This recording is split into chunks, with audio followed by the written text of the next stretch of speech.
ఉన్నటువంటి ప్రభుత్వ అధికారులు కేవలం ఇవాళ వికలాంగుల దినోత్సవం అని చెప్పేసి మాత్రమే మనతో కూర్చున్నారు తప్పితే మనం ఎవ్వరు ఏ సమస్య చెప్పుకోవడానికి కానీ మన జిల్లాలో ఎంత అధ్వానమైనటువంటి పరిస్థితి అంటే ఇవాళ వికలాంగులకు సంబంధించి అనేక సందర్భాల్లో అనేక ఇబ్బందులు వచ్చిన సందర్భాల్లో కూడా స్టేషన్ లేకపోతే కూడా మనం లెక్క చేసేటటువంటి పరిస్థితి లేదు. ఇంట్లో సీపీల కన్నా విలువ ఉంది కానీ పోలీస్ స్టేషన్ మన వికలాంగుల సమాజానికి విలువ లేకుండా పోయింది. గరేపల్లి పోలీస్ స్టేషన్ లో కొన్ని వందల కేసులు వికలాంగుల జాతి బిడ్డల మీద అన్యాయం జరిగిందని పోతే ఏ ఎస్ఐ కూడా రెస్పాన్స్ అయిన పరిస్థితి లేదు. మిత్రులారా ఆలోచన చేయండి. ఇవాళ జరుగుతున్నది ఏంటి? అంతర్జాతీయ ప్రపంచ వికలాంగుల దినోత్సవం. మొన్న జరిగినటువంటి అసెంబ్లీ ఎన్నికల్లో వికలాంగుల సమాజం కూడా ఓట్లు వేస్తే ప్రజాప్రతినిధులు ఎన్నికారు. ఒక్క ఎమ్మెల్యే కూడా, ఒక్క శాసనసభ్యుడు కానీ, ఒక ఎంపీ కానీ, ఒక ఎమ్మెల్యే కానీ, ఒక మంత్రి కూడా ఈ జిల్లాలో పాల్గొనకపోవడం అంటే ఇంతకంటే దౌర్భాగ్యకరమైనటువంటి పరిస్థితి ఈ దేశంలో కూడా ఎక్కడ లేదనుకుంటారు.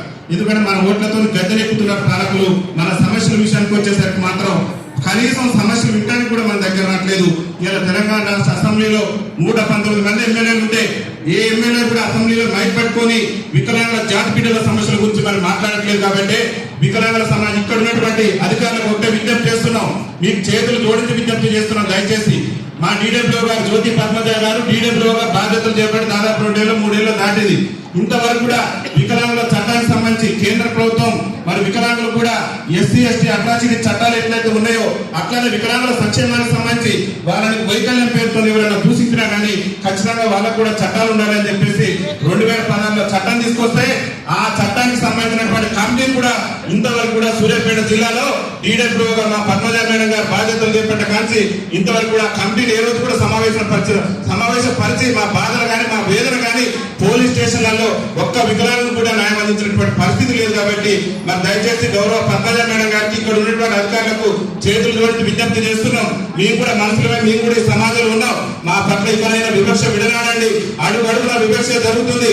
ఇంతవరకు కూడా ఈ సూర్యాపేట జిల్లాలో వికలాంగుల హక్కుల చట్టం ప్రాతిపదికన ఒక వికలాంగుడు ఆయన యొక్క బాధను చెప్పుకునేందుకు ఆయనకు జరిగిన అవమానం చెప్పుకునేందుకు పోతే ఎన్ని కేసులు ఎఫ్ఐఆర్ చేశారు ఇక్కడ ఉన్నటువంటి పోలీస్ డిపార్ట్మెంట్ వాళ్ళు చెప్పాలి.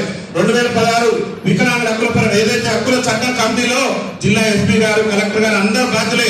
ఏ రోజు కూడా అందరు అధికారులు హాజరై మన బాధలు మన వేదలు విన్నటువంటి పరిస్థితి లేదు. దానికి కారణం ఏదనేది మనం ఒక్కసారి ఆలోచన చేయాలి. మన పట్ల జరుగుతున్నటువంటి వివక్ష. కాబట్టి దయచేసి అధికారులకు ఇక్కడ ఉన్నటువంటి పోలీస్ డిపార్ట్మెంట్ వచ్చినటువంటి సార్కి చేతులు జోడించేది ఒకేసారి విజ్ఞప్తి చేసేది. దయచేసి అన్ని పోలీస్ స్టేషన్లకు కూడా మీరు ఆర్డినెన్స్ పంపండి. ఈ 2016 వికలాంగుల చట్టం ఏందనేది కూడా పోలీస్ వ్యవస్థకే జరిగిన పరిస్థితి. మన ఈ మధ్య కాలంలోనే కోదాటి ఎస్పీగా ప్రకాష్ యాదవ్ గారు వస్తే మేము పోయినాం.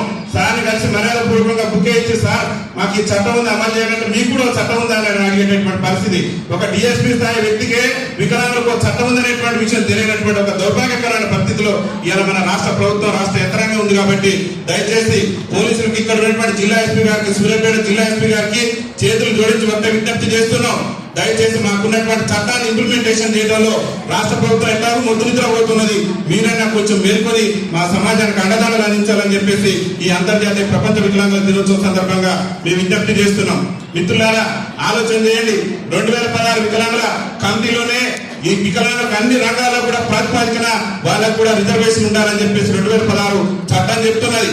ఆ చట్టం ప్రాతిపదికనే గతంలో జరిగినటువంటి అసెంబ్లీ ఎన్నికల్లో కూడా 119 మంది ఎమ్మెల్యేలు గెలిపిస్తే మన సమస్యల మీద ఈ 10 ఏళ్ల పరిపాలనలో ఈ తెలంగాణ రాష్ట్రం ఏర్పడిన తర్వాత ఏ ఎమ్మెల్యే కూడా అసెంబ్లీలో బయటపట్టుకొని మన బాధను మన వేదన వినిపించలేదు. కాబట్టి వికలాంగుల సమాజానికి విద్య ఉద్యోగ రంగాలలో రిజర్వేషన్ ఏ విధంగా అవుతుందో చట్టసభలలో కూడా నాకు మా వాటా చేర్చాలని చెప్పేసి అన్ని పార్టీలు కోరుతున్నాం.